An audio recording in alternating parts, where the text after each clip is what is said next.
वालेकुम, मेरा नाम है जहाज़ेब हाशमी और ये है Toyota aqua GS hybrid 2014 model.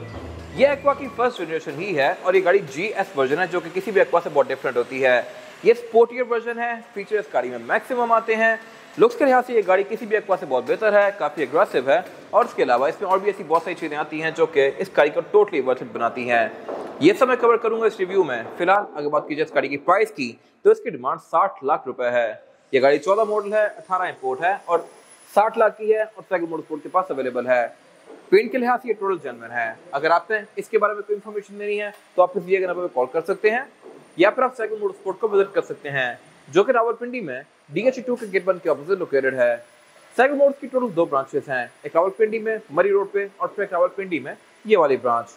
इन दोनों ही ब्रांचेस पर गाड़ियों की बाइंग एंड सेलिंग के साथ साथ गाड़ियों के काम भी किए जाते हैं जैसा कि tint, wrap, ceramic coating, PPF, graphene coating. यहाँ पे गाड़ियाँ फेसलिफ्ट भी की जाती हैं और इसके अलावा यहाँ पे फिर एक पेंट बूथ भी अवेलेबल है।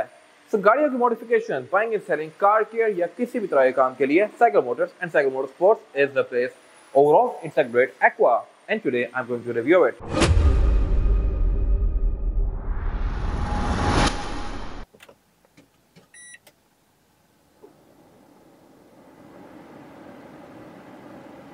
Let's have the exterior of this car. लेकिन इस रिव्यू को शुरू करने से पहले मेरे चैनल को सब्सक्राइब जरूर कर लीजिएगा और इस वीडियो को लाइक भी कर लीजिएगा।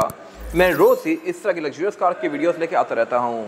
खैर, फिलहाल अगर बात की जाए इस गाड़ी के एक्सटीरियर की तो फ्रंट के लिहाज से ये गाड़ी बहुत डिस्टिंक्टिव है। इस तरह से कि इस गाड़ी का बम्पर लुक्स के लिहाज से काफी एग्रेसिव है।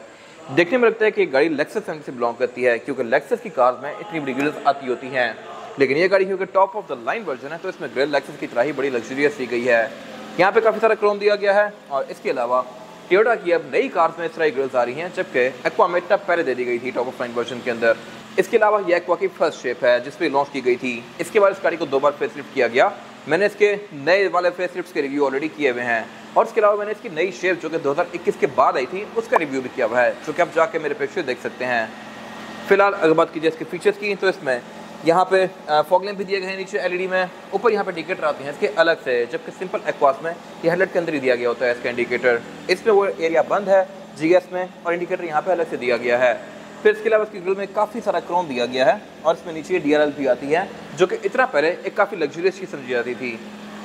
फिर इसके अलावा इस कार की हेडलाइट्स में ऑटोमेटिक वाला फीचर भी आता है, यानी कि ये डे और नाइट को सेंस करके ऑटोमेटिकली ऑन और ऑफ होंगी और इसके अलावा इनको आप एडजस्ट भी कर सकते हैं। कट लाइन्स एक्वा में बोनट वगैरह में सारी सिंपल सी दी गई हैं जैसा कि हर कार में आती हैं। GS वाला टच इसकी हेडलाइट और बम्पर के अंदर ही है। और अगर बात की जाए इस गाड़ी की साइड प्रोफाइल की तो लुक्स के लिहाज से ये गाड़ी मोर लेस सिंपल एक्वा जैसी ही है, लेकिन यहाँ पे कुछ चीजें एक्स्ट्रा दी गई हैं जहाँ से आप इसको स्पॉट कर सकते हैं कि ये GS है। इस तरह से कि इसके फ्रंट फेंडर पे ये GS हाइब्रिड की बैजिंग दी गई है और इसके अलावा ये फ्लैग एलिमेंट दिया गया है जो कि इसके लुक को थोड़ा सा एग्रेसिव बना रहा है। फिर इसके अलावा ऑब्वियसली इसमें यहाँ पे रिम्स बड़े दिए गए हैं और GS वाले हैं, इन पे आगे बात करूंगा अभी। फिलहाल अगर बात की जाए इस गाड़ी के साइड मिरर की तो साइड मिरर रिट्रैक्टेबल हैं और एडजस्टेबल हैं, यानी कि आप इनको गाड़ी के अंदर से ही फोल्ड अनफोल्ड कर सकते हैं। ये चीज़ ऑल्टेस 1.6 में भी नहीं आती थी इस टाइम पे। फिर इसके अलावा एप्रस इसमें कंपनी से ही आए हुए हैं। ये गाड़ी बॉडी किट के साथ आती है। फ्रंट बम्पर तो इसका सिंपल एक्वा से नीचे है ही, लेकिन साइड पे इसमें एक्सटेंशन दी गई हैं और बैक टू भी इसका बम्पर काफ़ी डिफरेंट आता है। इसके अलावा इसमें यहाँ पे क्वार्टर ग्लास दिया गया है जो कि इसकी लुक्स को बेहतर बनाता है। और अगर बात की जाए इस गाड़ी की एब्सोल्यूट साइज प्रोफाइल की तो साइज के लिहाज से ये गाड़ी विड्थ वगैरह से थोड़ी सी बड़ी है। इसका डायरेक्ट कॉम्पिटिशन किया सोनिक बनती है या फिर टू सम एक्सटेंट रेस बनती है, लेकिन ये टोटली कैटेगरी डिफरेंट है। इस तरह से कि ये हाइब्रिड है और उन सब गाड़ियों से बेहतर है। इसका कॉम्पिटिशन आप कह सकते हैं कि लेक्सस CD200 HP बनती है, लेकिन वो लग्जरी और फीचर के लिहाज से इससे बेहतर है और महंगी भी काफ़ी है। ये गाड़ी अपनी लीग में एक बहुत अच्छा ऑप्शन है। इस तरह से कि एक तो ये गाड़ी हाइब्रिड है, आपको एवरेज काफ़ी अच्छी देगी और इसके अलावा लुक्स के लिहाज से भी बड़ी खूबसूरत सी गाड़ी है। अगर बात की जाए हाइट की तो ये सेडान वगैरह जितनी ही है। रूफ इसकी थोड़ी डिफरेंट है कट लाइन्स के लिहाज से और इसके अलावा इसमें स्मार्ट एंट्री भी आती है, यानी कि इसको मैं यहीं से ही लॉक अनलॉक कर सकता हूँ। ये गाड़ी क्योंकि स्पोर्टियर वर्जन है तो इसमें डोर हैंडल बॉडी कलर में आते हैं। इसमें छोटे लग्जरियस वर्जन आते हैं, उनमें डोर हैंडल क्रोम में भी आते होते हैं। फिर इसके अलावा इसकी रेयर विंडोज टिंटेड हैं, प्राइवेसी वाली हैं और इसके अलावा ये गाड़ी क्योंकि GS वर्जन है तो इसमें यहाँ पे एक चीज़ डिफरेंट है और वो है इसकी टेल लैम्प पे दिया गया ये कवर। ये कवर सिंपल एक्वा में नहीं आता, ये GS तक एक्सक्लूसिव है और ऑब्वियसली उसको बेहतर बनाता है। ये बॉडी कलर में ही है, व्हाइट के साथ व्हाइट, ब्लैक के साथ ब्लैक। और इसके अलावा ये गाड़ी बैक पे कोई खास लंबी नहीं है, व्हील बेस गाड़ी की अच्छी खासी बड़ी है, लेकिन टायर्स के बाद बम्पर इसके ना होने के बराबर हैं। और अगर बात कीजिए इस गाड़ी के रेड लुक की, तो ऊपर तो ये मोरलेस सेम ही है, नीचे यहाँ पे काफी चीजें डिफरेंट हैं। इस तरह से इसका बम्पर पूरा ही डिफरेंट है और ये लेंथ के लिहाज से भी थोड़ा ज़्यादा नीचे तक है।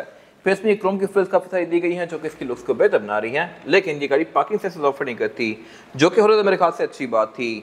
बाकी इसके अलावा ये एक्वा की फर्स्ट टेल लाइट्स हैं। इसके बाद इसको 2 बार फेसलिफ्ट किया गया, दोनों बार ही इसकी टेल लाइट्स चेंज की गई थी। और इसके अलावा यहाँ पे जीएस की बचिंग दी गई है अलग से, जो कि इस गाड़ी तक ही लिमिटेड है ऑब्वियसली। और इसके एम्ब्लम के अंदर ब्लू कलर की लाइन दी गई है, जो कि शो करवाता है कि एक हाइब्रिड कार है, सिंपल कार्स में नहीं आती। और बाय द वे ये गाड़ी प्रीएससी है, इसको प्रीएससी कहते हैं वर्ल्ड वाइड, पाकिस्तान में इसको एक्वा कहते हैं। प्रियस की बेसिकली 3 वर्जन आते हैं, एक प्रियस सेडान जो कि आपको पता होगी, फिर प्रियस सी जो कि हैचबैक वर्जन है, और फिर प्रियस अल्फा जो कि स्टेशन वैगन वर्जन होती है। बाकी अगर बात कीजिए इस गाड़ी की ट्रंक कैपेसिटी की, तो ये बीच में अच्छी खासी स्पेशियस है। यहाँ पर आप 3 से 4 लोगों का लगेज इजीली एडजस्ट कर सकते हैं। फिर इसमें ड्राइव बेंचेस भी 60-40 के स्प्लिट के साथ हैं, इनको फोल्ड करके आप इसकी ट्रंक कैपेसिटी को और स्पेशियस बना सकते हैं। और अगर बात कीजिए नीचे दी गई लिड की, तो इसको उठा के आप इस गाड़ी का स्टोरेज एरिया एक्सेस कर सकते हैं। इसमें स्पेयर टायर नहीं आता कंपनी से। बाकी इसके अलावा यहाँ पे कुछ खास है नहीं। इसके बाद अगर बात कीजिए इस गाड़ी के इंटीरियर की, तो ये भी कंपैरेटिवली सिंपल एक्वा से बहुत डिफरेंट है। सबसे पहली चीज़ यहाँ बैठते आप नोटिस करेंगे वो है इसकी सीट्स। ये सीट्स बहुत ग्रिपी हैं, ये आपको सही साइड से और नीचे से हक करती हैं, और इसमें बैठती आपको आइडिया होता है कि लाइक ये कोई स्पोर्ट की कार है। और ये है भी काफ़ी ग्रिपी, टर्न्स पे आप बिल्कुल स्लिपी होने लगे इस गाड़ी में। खैर अगर बात कीजिए इस गाड़ी के स्टीयरिंग व्हील की, तो स्टीयरिंग व्हील इसमें और सिंपल प्रियस में मोर और लेस सेम ही आता है। इसकी स्पोक्स ब्लैक दी गई हैं जीएस वर्जन में, सिंपल वर्जन में ये सिल्वर आती हैं। और इसके अलावा लेफ्ट पे इसके मल्टीमीडिया कंट्रोल दिए गए हैं, राइट पे इसका टेम्परेचर कंट्रोल दिया गया है, और इसके अलावा यहाँ से आप इसके MID के विषय नेविगेट कर सकते हैं। इसके अलावा स्टीयरिंग व्हील इस गाड़ी का पूरा ही लेदर स्टिच्ड है और इसमें क्रूज कंट्रोल भी दिया गया है। बाकी स्टीयरिंग के पीछे इसका जो एरिया है ये ब्लैंक ही है, यहाँ पे एक ड्रॉट दी गई है। हेडलाइट की कंट्रोल की अगर बात की जाए, तो इसमें हेडलाइट्स ऑटोमेटिक फीचर के साथ आती हैं, यानी कि डे और नाइट को सेंस करके ऑटोमेटिकली ऑन और ऑफ होंगी। फॉग के कंट्रोल भी इसी के ऊपर दिए गए हैं। और इसके अलावा वाइपर इसमें सिंपल से आते हैं, इनमें कोई ऑटो वाला फीचर नहीं आता।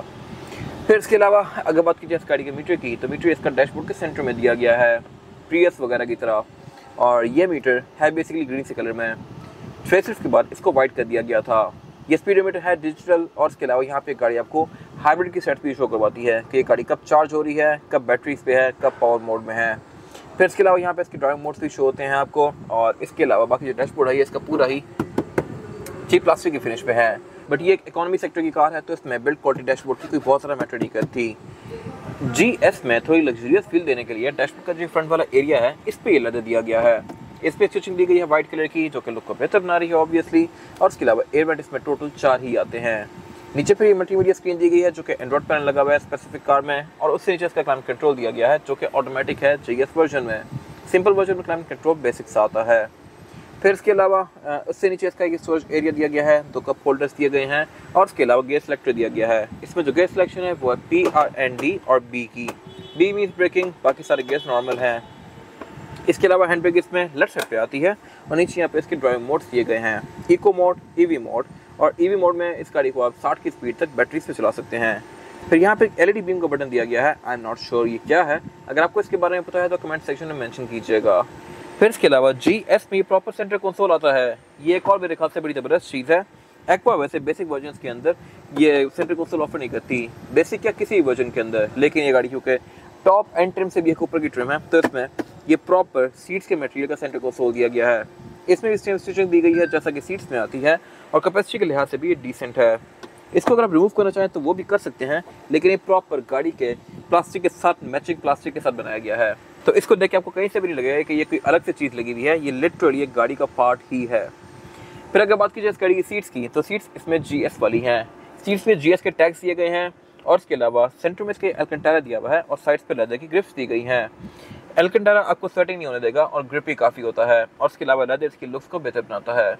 सेम लेदर इसके डोर्स के अंदर भी कंटिन्यू किया गया है, और बाकी डोर इसका मोस्टली प्लास्टिक की फिनिश में है। डोर हैंडल्स में क्रोम में दिए गए हैं, और स्पीकर की गाड़ी टोटल 6 ऑफर करती है, 2 आगे डोर्स में, 2 पीछे डोर्स में, और फिर 2 ट्वीटर्स। अगर बात कीजिए साइड मिरर के कंट्रोल की, तो इसके साइड मिरर रिट्रैक्टेबल है, और इसके अलावा इसका जो पुश स्टार्ट है ये GS का बटन है और रेड कलर में है, ये भी किसी भी एक्वा से डिफरेंट है। फिर इसके अलावा वेंटी मिरर इसमें ड्राइवर और पैसेंजर दोनों के लिए आते हैं, और सेंटर में केबल लाइट्स दी गई हैं। और अगर बात की जाए इस गाड़ी में रेयर पैसेंजर्स के लिए सीटिंग कैपेसिटी की, तो ये बैक पे डिसेंट है। मैंने ड्राइवर की सीट को मैक्सिमम पीछे किया हुआ है, बट स्टिल मेरे पास यहाँ पे लेग रूम थोड़ा बहुत बाकी है। अगर मैं इसको नॉर्मल सिटिंग पोस्चर पे करूंगा तो मेरे पास फिर इतना लेग रूम होगा जो कि सफिशिएंट है। हेडरूम भी इसमें ठीक है, अगर मेरे से कोई लंबा बंदा बैठेगा तो एडजस्ट हो सकता है, लेकिन 7 फुट प्लस के लोग इसमें मुश्किल से बैठेंगे।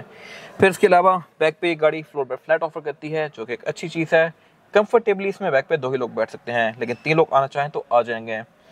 फिर इसके अलावा इसमें जो फ्लोर मैट्स हैं ये भी GS की बैजिंग के साथ हैं। लाइक इस गाड़ी में सब कुछ टोटल जेन्युइन है, एक्सटीरियर भी, इंटीरियर भी, इवन मैट्स भी। फिर इसके अलावा फ्रंट पे जो सेंटर कंसोल दिया गया है उसके पीछे बैक साइड पे ये कप होल्डर्स आते हैं। और इसके अलावा ये सीट्स भी फ्रंट की तरह ही एल्कंटेरा और लेदर के कॉम्बिनेशन के साथ हैं। हेडरेस्ट इसमें 3 आते हैं और इसके अलावा बैक पे गाड़ी सीट बेल्ट्स और आइसोफिक्स के पोर्ट्स भी ऑफर करती है। इसके बाद अगर बात की जाए इस गाड़ी के इंजन की, तो इस बॉडी साइज में एक इंजन ऑफर होता है 1500 सीसी हाइब्रिड। ये इनलाइन 4 सिलेंडर इंजन है जो कि 120 हॉर्स पावर प्रोड्यूस करता है, और ये हॉर्स पावर इस बॉडी साइज के लिहाज से बहुत जबरदस्त है।